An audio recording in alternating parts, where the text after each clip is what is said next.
So it looks like Nvidia's next generation architecture, codenamed Hopper, might be delayed. Let's discuss that in this video.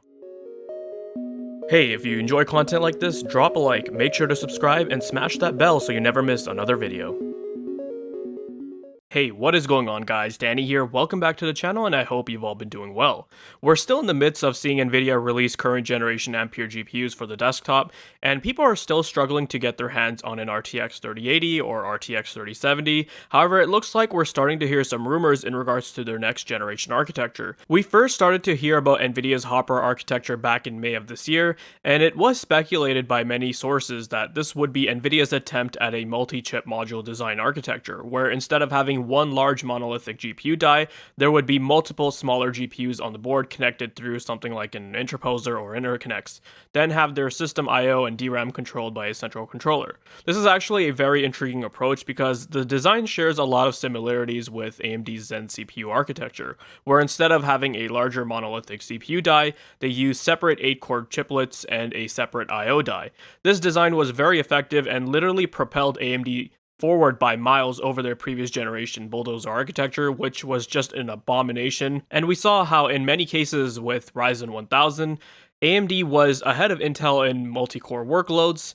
They were behind in gaming, but now as they have tweaked the Zen core design through the years and have made multiple enhancements, they're sitting well ahead of Intel in terms of all areas of computing. The awesome thing about MCM is that apart from the great performance implications it can have, this design is a lot more economical, flexible, and scalable. It's a lot more easier to manufacture smaller chips on a wafer than it is for larger dies. Even if your defect density isn't as great, you're still going to get a lot more working chips with smaller dies as opposed to if you had the same defect density but with larger monolithic dies. There are also other advantages of using a design like this, which in the GPU world may result in great performance per watt efficiency leaps never seen before. Also, don't think of MCM as a newer version of like SLI or NVLink. This will be treated as one GPU even though there will be multiple chips. Now, while this all might sound fantastic, well, I'd hate to be the bearer of bad news. It looks like Nvidia is delaying Hopper. This information comes from Kopite on Twitter, who's a very well-known hardware leaker when it comes to GPUs, and they've been pretty spot on with all the Ampere leaks,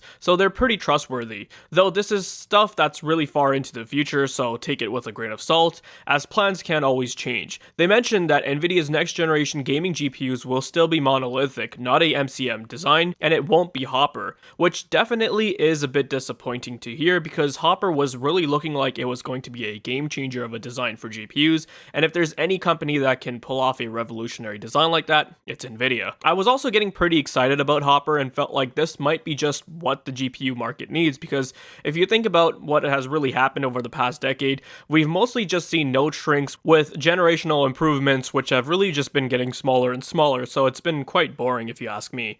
Sure, in the last couple of years we saw GPUs capable of doing real-time ray tracing in video games, but I mean it's not something that I'd call revolutionary, and it's also hard to be enthusiastic about when there's not a whole lot of games that support the tech, and it's extremely taxing on performance where many choose to keep it off. However, with Hopper, I believe that, along with all the other reasons mentioned before, this could be what brings some much needed improvements to the GPU market.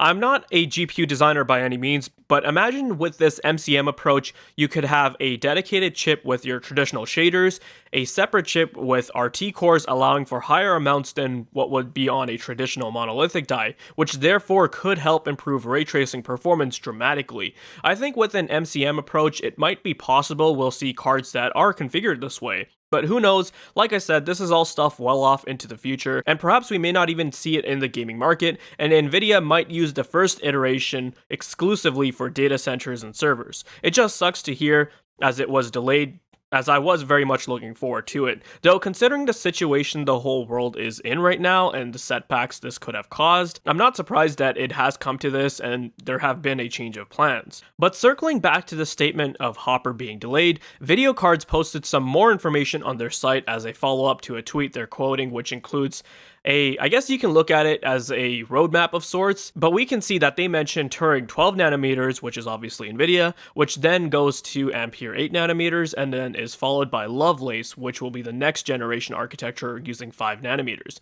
And video cards even mentioned that Lovelace had already appeared on the Nvidia t-shirt known as Company of Heroes, and no, they're not talking about the video game, but on that shirt you can see that there are other names that we've seen as well, such as Hopper and Turing, which powered the previous generation RTX 20 series GPUs. With a lot of sources saying that Hopper was delayed, I'm thinking that Lovelace will be a stopgap of sorts, probably a design that's more in line with what we've seen from Nvidia with previous generations, a traditional design. Now, it's not clear who will be manufacturing these 5nm GPUs for Nvidia. Both TSMC and Samsung have the capability to do so. If you ask me, I think Nvidia might as well stick with Samsung if they want to ensure they have the best volume for these 5nm GPUs, as it looks like a recent report from Hot Hardware states that Apple will be hogging TSMC's 5nm capacity for much of 2021. Then we know that AMD will also be utilizing them for their next generation desktop processors and RDNA 3 GPUs, so they're going to have their capacity quite filled. Hey, at least we know that Nvidia will be leveraging another node for their next generation series of GPUs, and this should hopefully allow for better progress and a noticeable leap in performance, along with all the other architectural changes Lovelace will bring. But as I said near the start of the video, this is all very early. It honestly still feels like Nvidia just launched Ampere yesterday,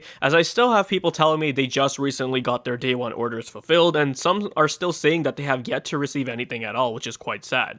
Along with that, there will be more Ampere GPUs coming. We still haven't seen the full stack being released yet. Nvidia still has their hands full with the current generation.